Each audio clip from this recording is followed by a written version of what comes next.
मी चालली होती साड्या पाहायला आणि तेही कुठे मी तुम्हाला पुढे सांगतेच. तर युनिक थ्रेड्स म्हणून मी Instagramवरती खूप पाहायची. बनारसी साडीजसाठी खूप फेमस आहे आणि त्यांनी त्यांचं शोरूम ना आता पुण्यातसुद्धा उघडलेलं आहे. तर मी म्हटलं जाऊन पाहू कशा साड्या आहेत. तर बघते तर काय खूप सुंदर साड्या होत्या, पण तरी खूप कमी कलेक्शन त्यांनी इथे ठेवलं आहे. त्यांच्या ॲपमध्ये जे दिसतंय त्याच्यापेक्षा खूप कमी कलेक्शन आलं होतं. मग मी शोधत होते की मला कोणत्या साड्या आवडतात. अशा तर खूप साऱ्या आवडत होत्या.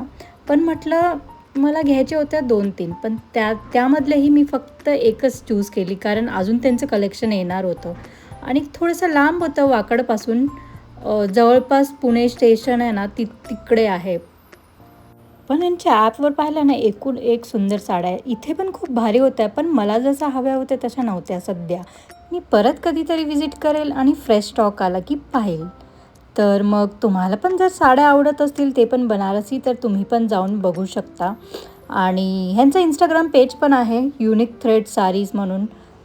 बनारसचे आहे ते. खूप भारी कलेक्शन आहे त्यांच्या ॲपवरती. तुम्ही इथे नाही आवडले तर ॲपवरती पण जाऊन तुम्ही घेऊ शकता. आणि ऑफकोर्स साडी ही प्रत्येक मुलीला आवडतेच. मग तुम्हाला पण अशा छान कलेक्शन पाहायचे असतील तर तुम्ही पण एकदा जाऊन बघू शकता यांच्या शॉपवरती. नाहीतर ऑनलाईन पण बघू शकता. आणि साडीच्या प्राईजवरती 10% डिस्काउंट पण होतं त्यांच्या इथे. त्यानंतर मग मी एक साडी चूज केली कारण अजून काय मला आवडला नाही. मग ती एक साडी घेतली आणि मग मी रिटर्न आले. तुम्हाला माझा ब्लॉग आवडला असेल तर फॉलो करायला विसरू नका.